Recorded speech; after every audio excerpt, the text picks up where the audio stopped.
Hello, everyone, and good Erev Shabbos. It is very strange outdoors today. When I drove here into the office, it's so quiet. So many things are closed. People are kind of walking very relaxed, and it seems like there's like kind of a transition.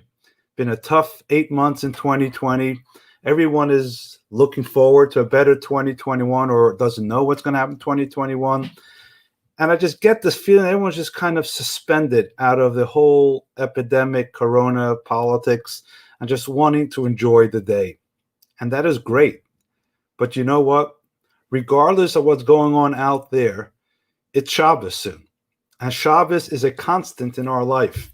And it's one of those lines that we spoke about on Wednesday. And if you go to the link, jewishcenter.info/Rabbi Shem Tov, for the midweek boost, there's a beautiful video that I shared that allows us to understand that while there's so many moving parts, there's always a constant in your life, which is the matrix of everything that is moving. So go to jewishcenter.info/Rabbi Shem Tov, the most recent midweek boost. But this is what Shabbos really is. Regardless of what's going on, there's always Friday night to Shabbos to Saturday evening, when there's a special energy, a special gift from which we can draw constant inspiration. And that doesn't change. That's something like breathing every morning when you wake up and you're breathing. Same thing as with Shabbos. So although it's January 1st, 2021, it's one of the most anticipated days in probably since Y2K, since year 2000, it's time to take a step back and see what is the message of this week's Shabbos. And before we go to that actual message, I just want to remind everybody once again about our virtual website, jewishcenter.info/virtual. Every Sunday evening, our new week's programs are posted, and hopefully we can keep you inspired and engaged during these trying times, whenever those times are. So, what is it about this week's Parsha? You know, the word in everybody's mind, I would say now, is about transition. Letting go of 2020, embracing 2021. It's a new page, it's a new era. You go on Facebook, on Instagram, you talk to people, you kind of get this feeling like, let's move on. Although we discussed last week, we shouldn't really move on, but take everything with us. But it is a new beginning. And in fact, as we've been discussing throughout this entire period, the Torah portion constantly talks to us as if it was given to us today. Because as we are transitioning from 2020 to 21, that's not just 2 years.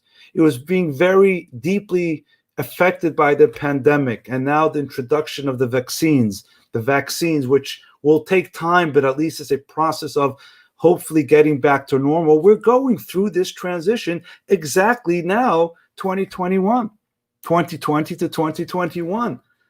And what does this week's portion talk to us about? About transition, about transitioning from one phase of life to another phase of life. This week's portion is the portion of Vayechi.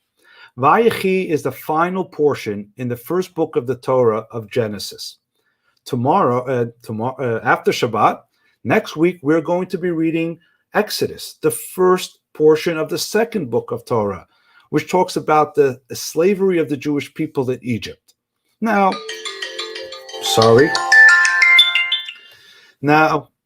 you can just say that's a beautiful story. We're going from this part of our history to the next part of our history. But there's a lot to this. In this transition that we're going to be talking about in the shul tomorrow, or wherever you are in the Torah portion tomorrow, that will guide you precisely in what we're all going through at this point. So let's talk a little bit about what's happening in this transition. We're at the end of Genesis. Jacob, the third of our three patriarchs, is now on his deathbed. He's the last of the founding parents, so to speak. Abraham, Isaac, and Jacob, Sarah, Rebecca, Rachel, and Leah, they're no longer with us. He is the last of that, so to speak, few generations, but that era of our history. And in front of him, he calls on his deathbed his 12 sons, the 12 tribes, who are going to transition from the founding generations to what will now evolve into the Jewish people throughout of all history, from a family to a nation. And let's think about the emotion that's taking place at this time. It's not just the end of an era. Jacob's life itself was a book, a movie, whatever you want to say on its own. As a teenager, he's thrown into the pit. He's thrown away, dismissed, abandoned is the word I'm looking for, by his family, by his brothers. And then he finds himself down. I'm sorry, that's Joseph. That's the end of the story. Jacob is born, and he's struggling with his brother. He fights with his brother. There's a sibling rivalry that causes Jacob to be sent away from his home. He finds some security in his uncle's home. He finds the woman he loves, he wants to marry, and there's this whole issue and this whole story with his father-in-law mixing up the daughters, and he marries Jacob and Leah. It's one of those days. He marries Rachel and Leah, and it starts this whole other issue in his life of unsettledness. And then he has to run away from his father-in-law. He's again on the run. And then he gets engaged in a very debilitating battle with an angel. And then the daughter of Dinah gets involved in a story that is not too comfortable for him. And he's had a hard life, and he finally wants to settle down. His youngest son, Joseph, is abandoned by his brothers. And he doesn't see his son for over 20 years. And can you imagine the pain of a father who feels that his son was killed? His prize, his youngest child at that time, well, it wasn't the youngest, second to the youngest child, is abandoned from him. Can you imagine this whole life story of Jacob, what he went through? And now it's finally the end. It's coming to an end. He's on his deathbed. And we find something very fascinating, the way the Torah describes this situation. Number one, the name of the portion is called Vayechi, and he lived. But in reality, it's talking about his death. And what happens on his deathbed? He calls all his children. He wants to tell them something. And the Torah teaches that he forgot what he wanted to tell them. In other words, he knew what he wanted to tell them. He wanted to tell them when their final redemption will come, when the Mashiach will finally come and redeem all the Jewish people in their future history and bring them back to the Holy Land. But he forgot when that date was. And there's many commentaries why. But let's take these 2 points. Try to visualize the emotion of the moment. Jacob, the last of the patriarchs, at the end of this life, is on his deathbed. And we call that living. And what happens at the deathbed? He forgets what he wants to tell the children.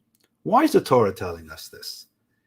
And I believe the Torah is telling us because in Jacob's final days, final moments, in how he dies, we are taught how to live.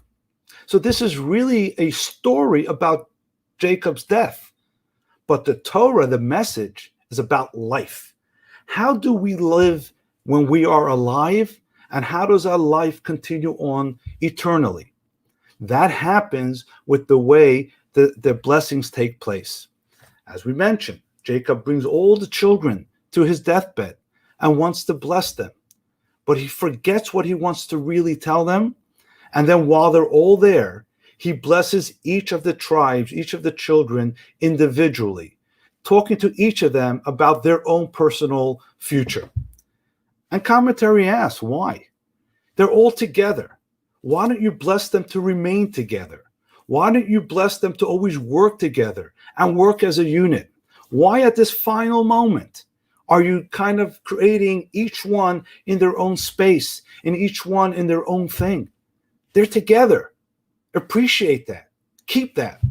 But if Jacob, in his death, is trying to teach us how to live, then this story and this detail is very important.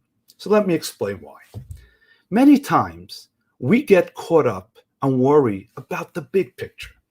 And I don't think we all have to imagine about what's going on in our lives. about world affairs.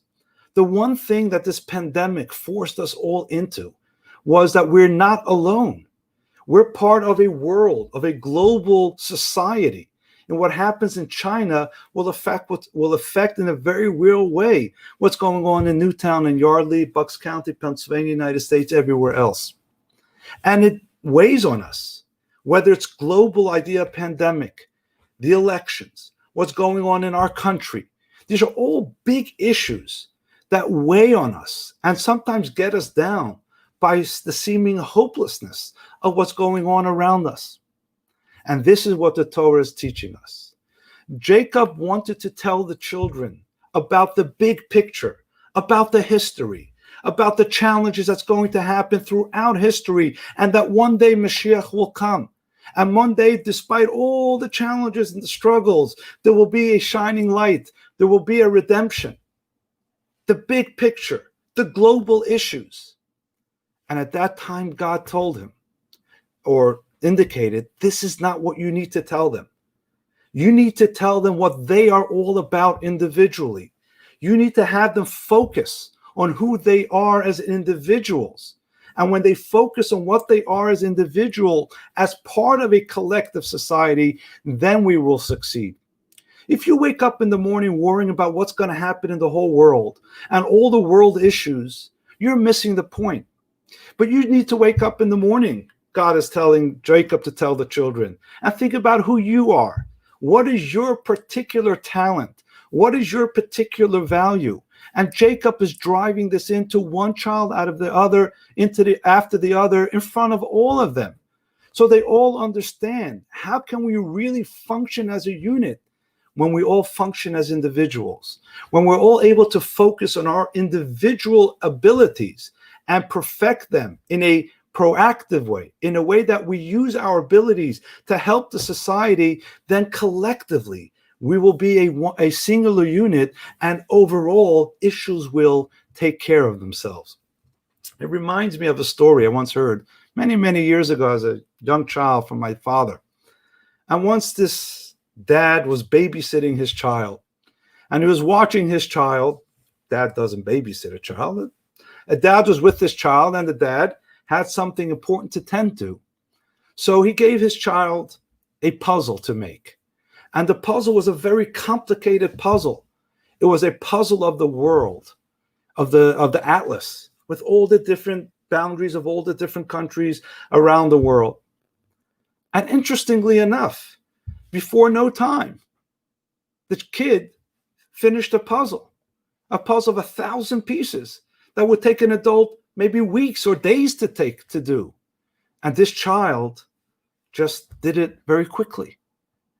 And when they observed at what this puzzle was, and they turned the puzzle backward, like to the other side, they realized that this puzzle on the other side was a picture of the child.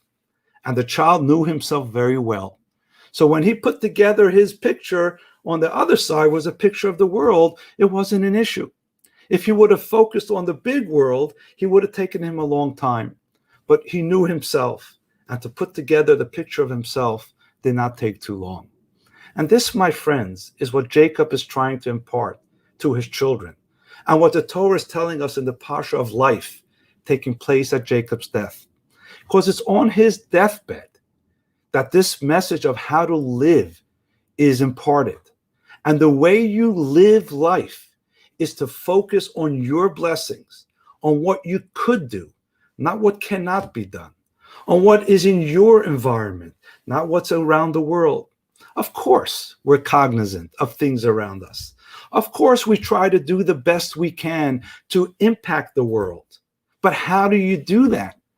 By being the best person that you can be, by living the blessing that God gave you to the ultimate, by you living the blessing God gave you, by me living the blessing that God gave me, and by all of us living our individual blessings, we are really part of a greater whole that will impact the greater world that we live in.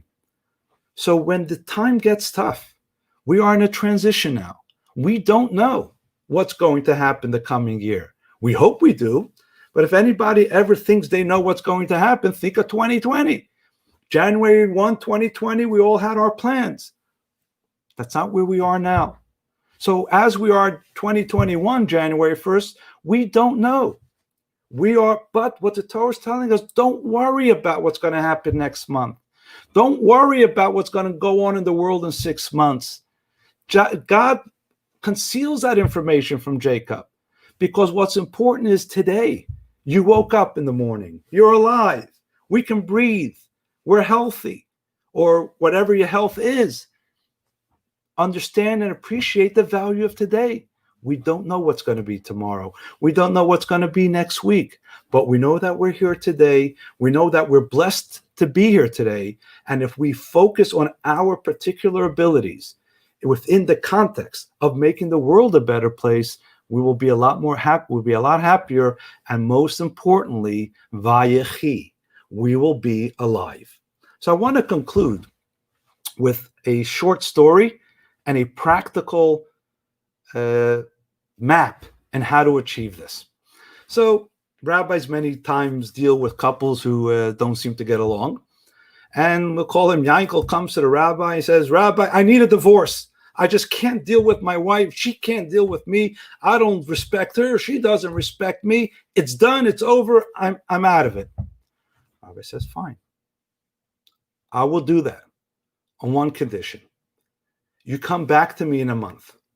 What I want you to do over the next months, since you're going to be divorcing anyway, at least finish off in a good way. At least don't leave with each other's bitterness. And over the next month, treat your wife the way you think you would like to be treated. Respectfully, with consideration, with attentiveness. Just do it for the month. And then come back to me in a month. I'll give you the divorce. I'll grant you the divorce. Okay, that's a good deal. He can wait a month. Comes home from the rabbi's house. He says hello to his wife, which he hasn't done in a while.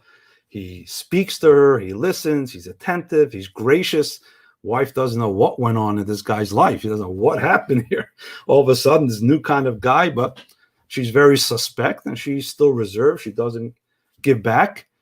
But after a few days, she sees, wow, maybe this guy is serious. Maybe he could really change. So she begins to be kinder and gentler to him. And she begins to be more accommodating to him. And this goes back and forth and back and forth. Before you know it, marriage is great. A month later, Rabbi calls Yankel. Hey, Yankel, we have an appointment. What happened? Says, Rabbi, I'm going to try it for another month. And as you can imagine, that marriage was repaired and everything went well. See, sometimes we have to do something, even if we are emotionally not there. But if it's the right thing to do, we begin to do it, that itself will generate a greater feeling for what it is that we need to do. And sooner, before you know, because it's the right thing to do, you will start feeling good about it and it'll start becoming natural. One of the guiding principles in my life, I once heard from a very intelligent man, do the right thing for the right reason and there'll be a good outcome.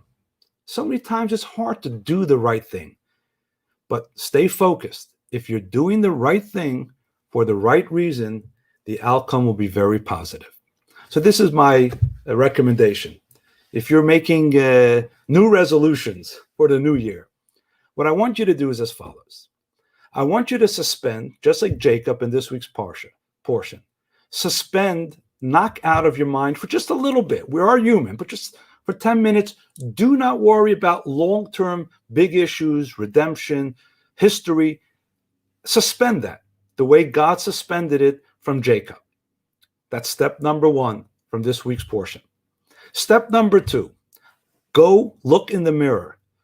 And what is in front of you is a container of great blessing and talent, the way Jacob pointed out to each of the brothers, each of the sons when he blessed them. Find your valuable point, and everyone has it.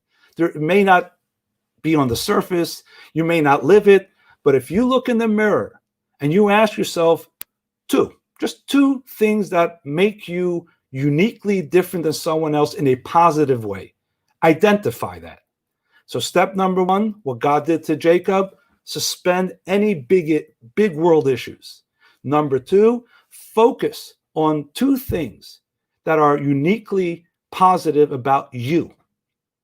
And then step number three, spend 5 minutes for 1 week, 10 minutes the next week, and on, doing something that strengthens that positive quality of yourself, the way Yankel did with his wife the day he wanted to get divorced. And if you're able to do these three things, momentarily suspend world issues and focus on what is good and act upon it for just 5 minutes a day, vayechi, you're going to be living a great life, because greatness in living is about being productive, being effective, being meaningful.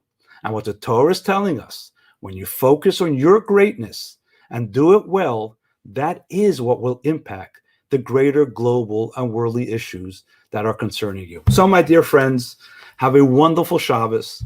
As you're relaxing, as you're kicking back, you're kind of trying to suspend yourself from everything going on around you, just enjoying this day. Do this every day, even when you're engaged, and life will resume a lot quicker than you thought. So, my dear friends, I want to wish you all a good Shabbos.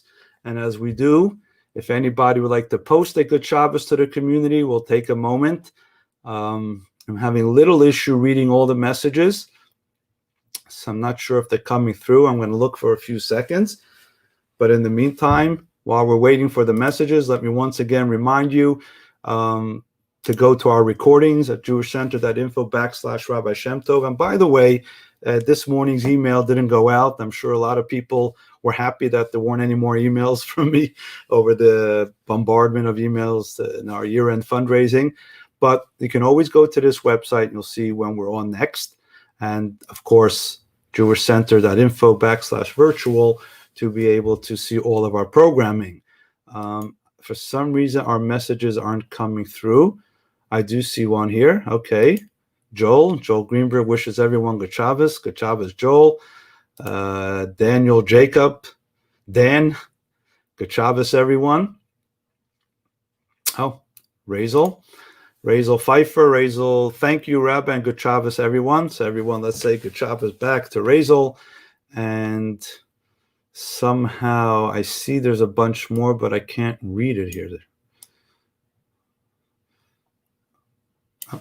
I'm sorry, it's technology, and at least we're able to get the message, and we're able to get ready for Shabbos. So my dear friends, have a wonderful Shabbos.